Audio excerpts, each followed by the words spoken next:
Welcome to the collection of the wildest and craziest AITA Reddit stories of all time. From wild betrayals to shocking twists, these tales will leave you questioning who is really in the wrong. Let's dive in together.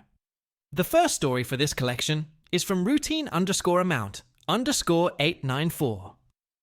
AITA for being upset with my girlfriend because she doesn't want to be physical with me. I, 27M, have been in a relationship with my girlfriend, 27F, for nearly 5 years. We have lived together for over 2 years. I would consider our relationship to be mostly perfect, however, you guessed it. We almost never have sex. This isn't a choice by either of us, and if you're confused, so am I. To add context, we are not religious, or have taken a vow of celibacy or anything of the sort. For me, it's actually quite the opposite. I love sex. I crave it. Not to an unhealthy amount, but I have desires and needs just like any other guy in their late 20s would have. The problem is, she actively refuses to have sex with me.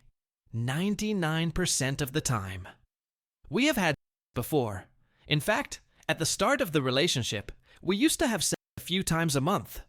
This was completely acceptable and welcome to me, as we didn't see each other that often, and it was never expected of her to put out or anything like that. I just felt it came naturally, and we both enjoyed it like any normal couple would early on. Now, to paint the picture for you, we have had sex 2 times in the year of 2024. A young, attractive, healthy couple with good jobs, degrees, and low stress. What the freak? It's obviously not easy talking to her about this, but I have brought this up to her on multiple occasions by now, expressing my views on sex, that I feel it's important in any long-term relationship. If she communicated to me that she doesn't like sex, or she feels uncomfortable having sex with me, or even that she's not attracted to me, I would at least understand why, and would let us focus on areas of improvement or find alternate solutions. But even after the 5th or 6th conversation/light argument about it, I'm still no closer to understanding why she won't. I've asked her bluntly, "Do you like sex?" "Yes." "Do you find me attractive, or do I need to work on myself?" "No, I find you attractive." "Is there someone else then?" "No, of course not." "Then why don't we have sex?" This is where she shuts down every time. And BTW, I 100% fully trust that she is not cheating on me or anything like that. She's very much a homebody, and when she does leave, is never gone that long. I've looked through her phone, purely out of boredom/curiosity. She's not giving it to me, but she also does not mind, and there's absolutely nothing that makes me wonder. She does not masturbate and has never looked at porn. My only assumption is that her sex drive is just extremely low, while mine is very high. But again, I've asked her this and she goes quiet and gets awkward. I try to make the conversation as low pressure as possible, just 2 adults in a relationship talking about their relationship. The closest answer I've ever gotten is that she feels she would disappoint me by saying no to me if she doesn't want to, and this creates pressure for her that turns her off. This does not make sense to me. It would if we had sex often, and if I got upset with her when she said no, if she wasn't feeling it that day or whatever, but we literally never have sex. And I never treat her poorly when she refuses my advances, which is every time because I have to initiate. So how can she feel pressure saying no if she says no nearly every single time? To me, that's bullshit. I try not to press it, and instead ask her what would help turn her on, or make her feel less pressure. She's given me a list of things to do / be more romantic. Not to go on a tangent, but I'm extremely gentle with her. Cuddles, neck kisses, back rubs, hugs, all things she loves, and I'm never asking for / expecting anything in return, etc. More foreplay. Okay, sure, I have done that more, which she has also agreed, but has not solved anything. Lubes, so it's not so rough. Done, purchased, no help, etc., etc. I have listened to her and acted upon everything that she says herself may help, to no avail. To me, there is a deeper underlying reason that either she is not telling me, or that she's not even aware of, and is as lost as I am. I love this girl, and want to spend the rest of my life with her, but my God, This one aspect of our relationship is a huge hang-up IMO. I can't go the rest of my life sleepless. Not to be that guy, but I feel the majority of men my age would have absolutely said enough is enough by now. I need a solution, but I'm completely and utterly lost with no direction to turn. I have never experienced anything like this before in a relationship, and what's killing me the most is I just have no answers, no reasons as to why. I know this is a long read, slightly therapeutic for myself, but I truly need help with this. Does anyone have advice, or do you think we are just two very different people when it comes to sex? OP is not the AH for being upset with his girlfriend, but it seems that his lack of empathy for his girlfriend's feelings is making the situation worse. OP should try to understand her girlfriend's issues and can also seek professional help. Let's now move on to the next story from Done with Dumb Assness.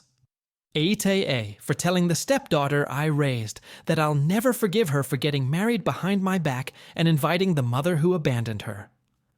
I was just divorced from a man I married way too young and way too soon.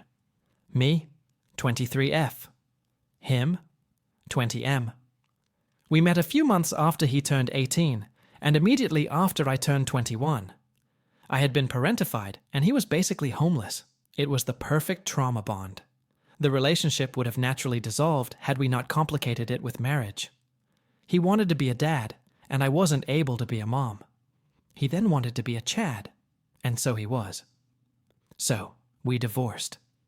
I was then 26, and he was almost 24. I'm doing my best to mental math, okay? I'm not exactly sober. I'm trying. Give me credit. There's a whole lot of tea in the split that's irrelevant now, and I'm over it. As was he. He remarried 6 months later. I lied. I'm still not over the fact that he slept with my friend. I am over them all, because on the night of my divorce being final, her boyfriend tried to hook up with me. Now that I was officially single, and I turned him away.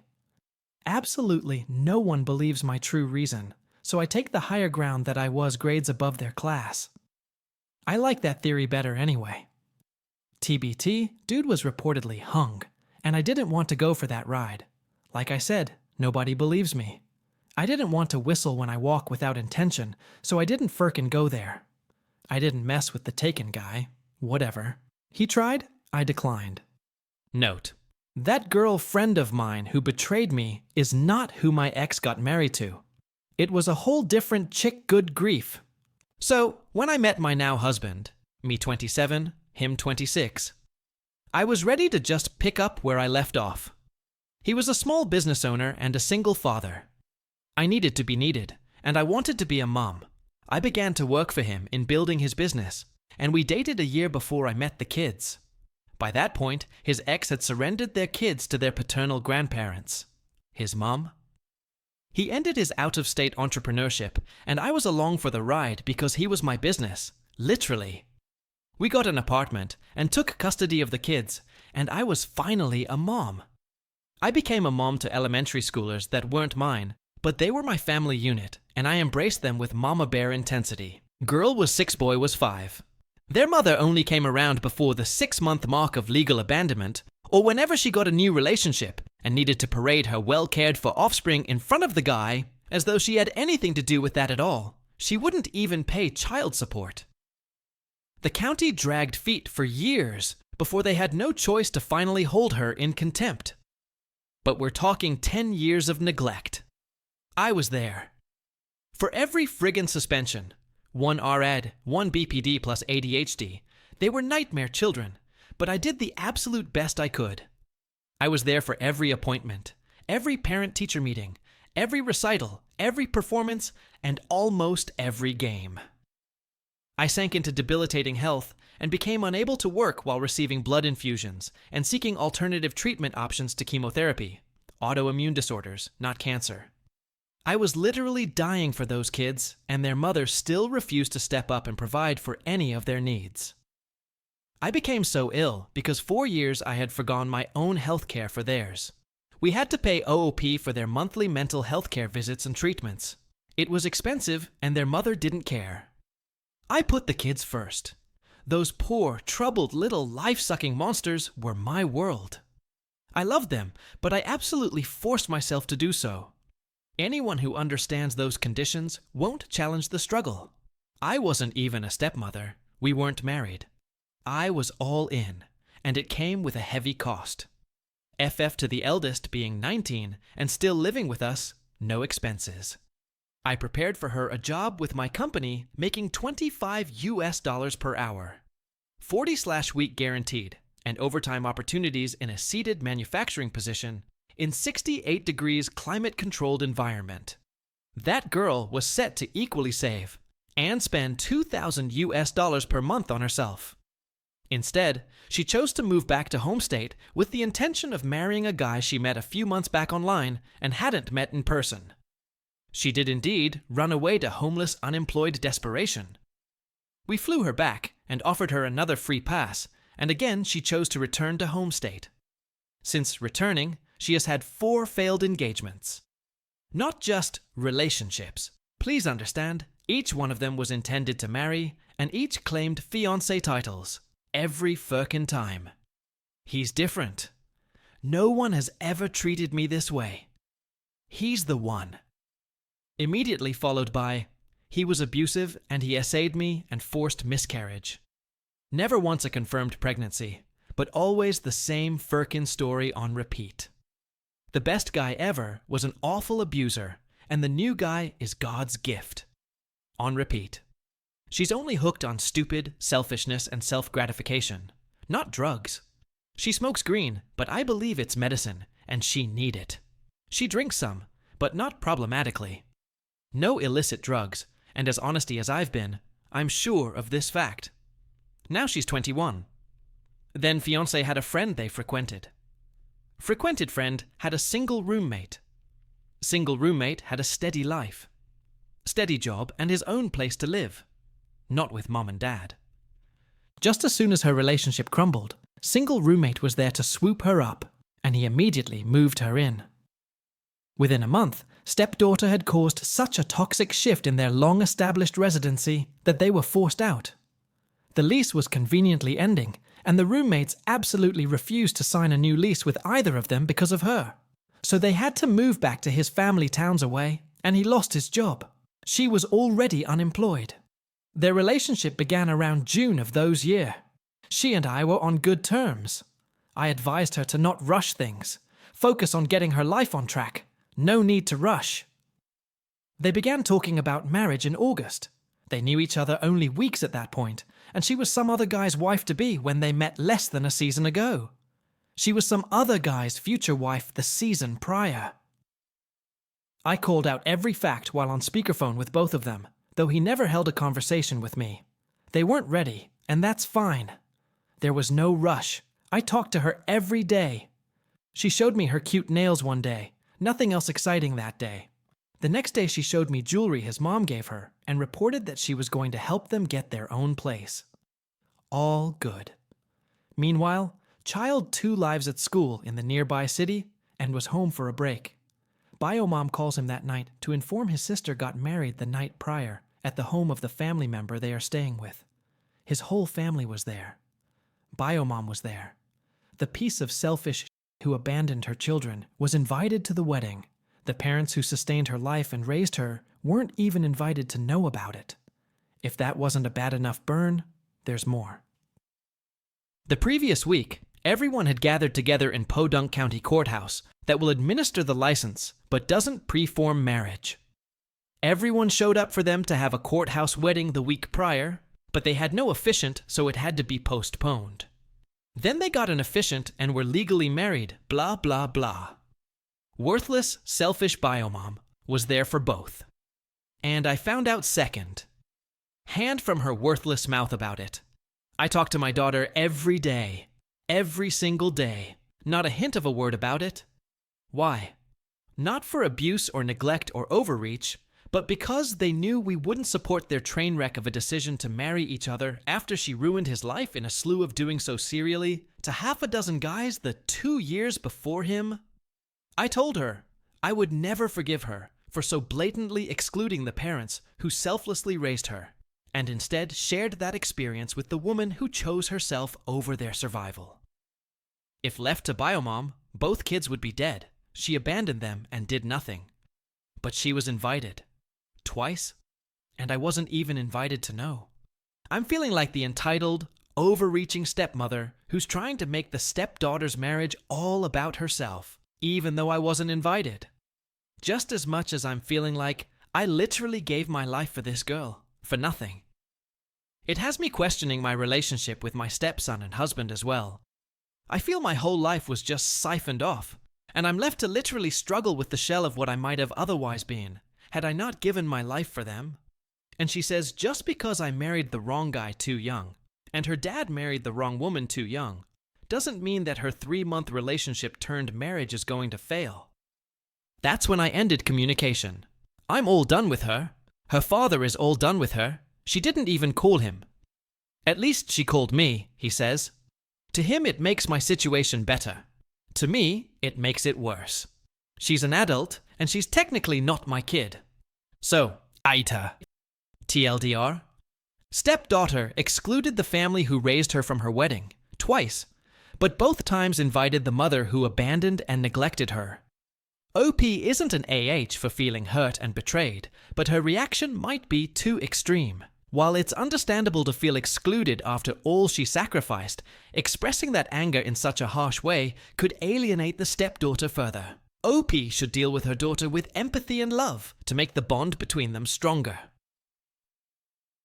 Let's now jump on to the next story from Outrageous-Treat 8375. AITA for standing up for my partner and accidentally misgendering their dad. My partner 21GQ, who we'll call Val, and I21M have been having issues with their dad. Here's some context, since this has been going on for months at this point. My partner and I have been together since mid-January, but have been very close friends since way before then. Throughout that time, I've had a few, increasingly dangerous interactions with their dad. Their dad is a trans woman, but still uses dad as her parental term. I used to think I got along all right with Val's dad. Our interactions seemed pleasant enough. There was some awkwardness when I made a joke about Val in front of their dad. I was informed later by Val that their dad said it made her very uncomfortable, to which I responded that I wouldn't do it anymore, and haven't. I honestly don't even remember what the original joke was. My issues with Val's dad, at least from my perspective, really started when I noticed that I had never heard her say anything positive about me. My only interactions with her were her making jokes at my expense, and after a couple of months, they started making me really uncomfortable. I asked her to stop making these jokes while I'm around, and the response I got was that that is just how she is, and that I need to man up and grow a thicker skin. She has made no attempt to stop these jokes. Moving on, as Val and I grew closer, I started noticing the way their dad talked to them. It was always with a form of belittlement and just unnecessary cruelty. For example, Val has a traumatic past with their birth mother. It's not my place to go into details, but it's genuinely terrible stuff. Their dad refuses to stop comparing Val to their birth mother, despite repeated requests to stop. This all culminated in late June. Val and I both attended the same college, and I was living in our college town, while Val was living about 60 minutes away with their dad. Their household only has one working car, so Val usually had to rely on their dad to get to work. Throughout the summer, their dad called them throughout nearly every desk shift that they had to complain about something, and these calls would last anywhere from 1 to 3 hours.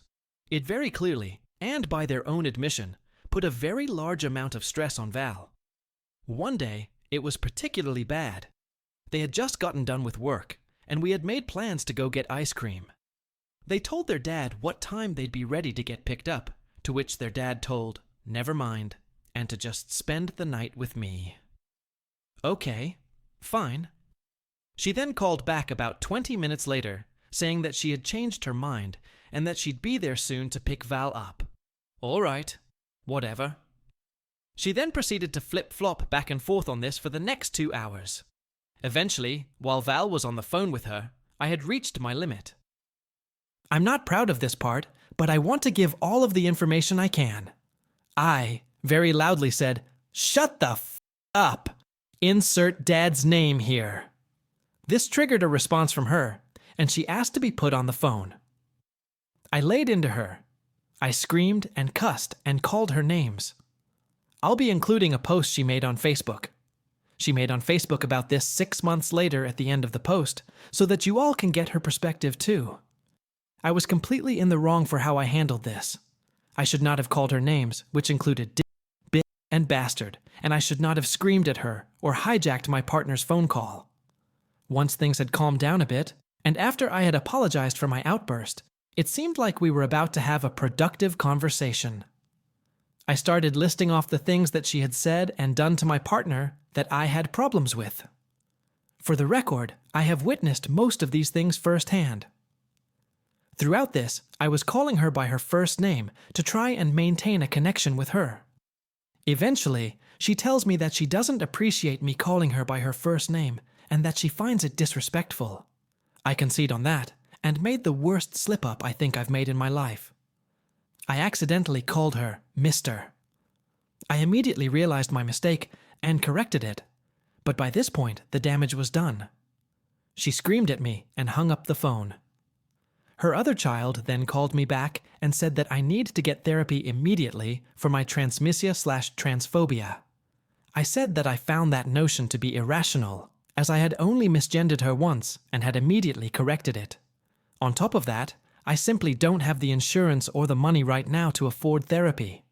This led to another child screaming at me as well, and they both ganged up on me. This culminated in Val's dad mimicking my voice and words as I attempted to apologize for the misgendering. I hung up the phone at that point. I made no attempts to contact her between that call and the next incident. A few days after, Val, a mutual friend of ours, and myself were on our way to a pride festival. I grew up in Indiana, where those sorts of things aren't that common, so I was excited to finally be able to attend one. We ate lunch at a restaurant, and Val's dad had planned with them to pick up some of Val's things from them outside this restaurant. This is when the second incident occurred. I was standing back, away from the drop-off, on my phone so as to not incite any further issues. At this point, Val's dad parked her car in the middle of the street, got out, and came up to me. I was in the middle of a small fenced area with one exit. She proceeded to lean down, she's a few inches taller than me, about 1 to 2 inches from my face, and start screaming at me about what a coward I was for hanging up on her. She was between me and the exit. I was stunned by this behavior, only telling her to get away from me. This caused my partner to have a complete panic attack. When she didn't back off, I said that I would call the police if she didn't. She then made a comment about filming me and went back to her car to get her phone. At this point, mutual friend and I started walking away, trying to put distance between ourselves and her. She attempted to chase us down the street while screaming how we're not allies and that hateful people like us shouldn't be at Pride. We kept walking, and only after about 1.5 city blocks did she give up and leave. I'll admit, I was scared at this point. I had no clue what she was going to do.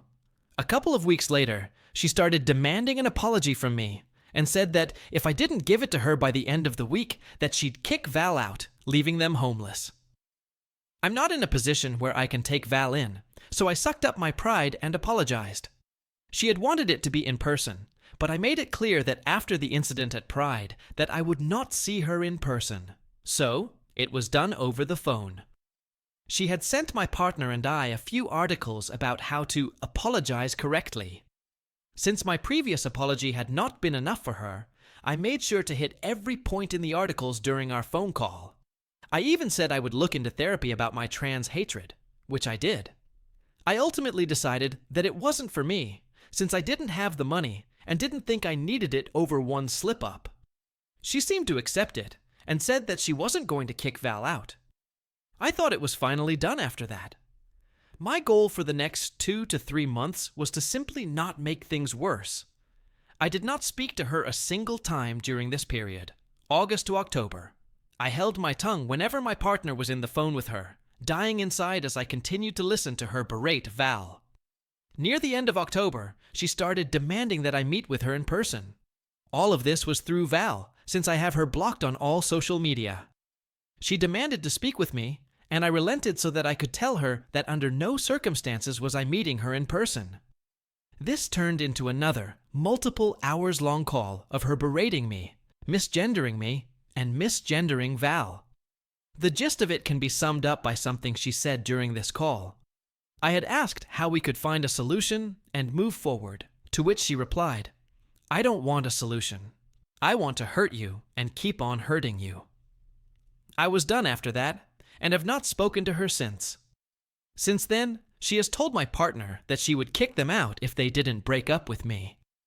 She has continued the same behavior with Val that pissed me off in the first place, and has continued to take zero accountability for her actions. The most recent thing was a Facebook post that she made. I've copied it here. This is especially for strong trans allies and my trans siblings to answer. Context. One of my kids has a history of talking trash about me behind my back. Actually, had been doing it since middle school. They refined their trash me sessions to compel their friends to think about verbally assaulting me in high school to actually verbally assaulting me when they got to college. In one of those verbal assaults, their partner started by using misogynistic language, famine slurs, but also addressed me with masculine terms. Trans women will know what I'm talking about, ways people, especially men, will talk to men, but not women. I asked repeatedly to stop both. He refused to acknowledge that he was doing it. Then he moved to using masculine slurs, bagatelle, and so on. I asked him to stop that as well, and he refused. He also really pounded home the overuse of my name. Insert name here in every point, if not every sentence. He also switched subjects rapidly, not allowing me to respond to anything. I asked him to have one subject at a time. He refused. I asked him to stop overusing my name. He refused until I told him we're not friends, and I'm not inclined to have him address me in the familiar. Mind you, he's screaming at me the entire time. He's clearly out to hurt, over the phone because he's gutless, then demands to know what he should call me. I told him not to refer to me at all. Then he did it. He referred to me as Mr. Insert Name here. He claims it was a mistake, but he was filled with malice and never knew me as anything other than a woman. After that, I lost it as my child was making excuses for him. I screamed and threw my phone on a bed. Other child, transmasc at this point, came to find out what happened. Once finding out, Z laid into them both. He instantly started laying into Z using very feminine-laden language. Z told him to stop speaking to Z like Z was a woman, and my other child defended him by saying that words don't have gender. Later said the same to me, until he called Z hysterical. My child and this douche nozzle stated, "This is a word that's applied equally to men and women. Let's, of course, forget it means of the womb." Then Z loses their too. More background. This guy wasn't sure if Z was cis, so started asking my other child what Z was assigned at birth. Then wanted the whole lowdown on Z's gender identity journey, which my other kid I guess told them everything, which is really weird.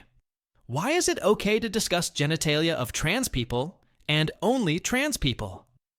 50 years mostly presenting cis, not once did talking about people's genitalia really ever happen. It's unacceptable. However, the supplied rationale for why this is okay is because he'd never met a trans person in nowhere, Indiana. He was just curious. Which obviously makes it all okay, right? To me, they're both transmissic, misogynistic, and to me, my child is worse. They know better. They would eat themselves for lunch if they heard any of that as an outside party. But seriously, I want outside takes on this. If you're not well versed in this, please don't try to speak to what you don't know. To clarify a few things, she makes the claim that Val had manipulated me into confronting her. This is not true. I had overheard their phone calls, which were usually on speaker, and read their texts.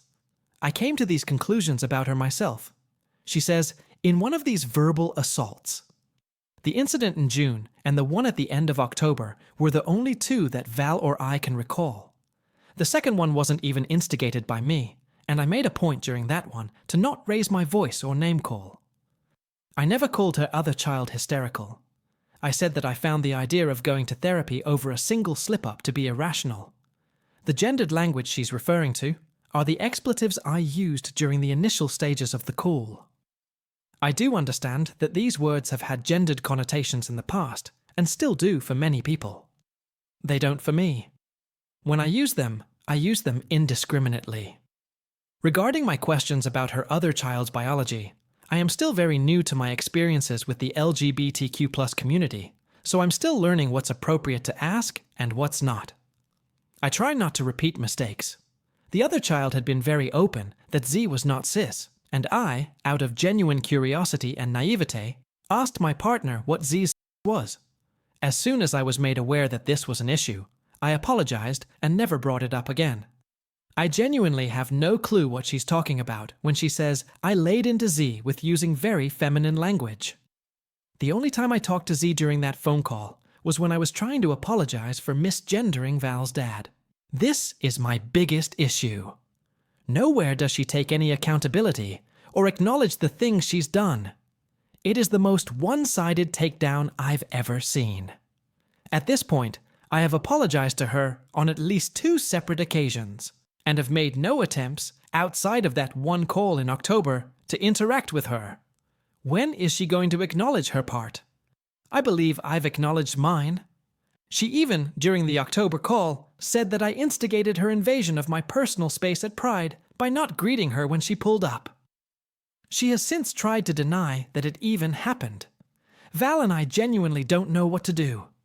It's been 6 months. We're so tired of this. Every attempt to move forward has been met with resistance, and honestly, what I've said is just the tip of the iceberg. We didn't want to make a public post about it, but decided to after her Facebook post, which was posted earlier today. So, tell me Reddit. AITA. TLDR. My partner's dad is emotionally and verbally abusive to them, and I went off on her about it. During this, I accidentally misgendered her once. Despite multiple apologies, she has continued to drag this out, culminating in her threatening to sell my partner's possessions and stalk us if we don't meet her demands. AITA. OP is not the AH. He defended his partner against an abusive, transphobic parent, which was justified. Apologizing for a slip-up doesn't excuse the parent's harmful behavior, and OP took a stand to protect his partner's well-being. As for scores, I would rate OP 0 out of 5 on the AH scale. What do the Mac Reddit fans think? Is the OP an AH or not? Let me know in the comment section below. If you like the stories I brought you, just hit the like button, share them as much as you can, and don't forget to subscribe to Mac Reddit for a daily dose. Bye bye, see you tomorrow with some more spicy fries.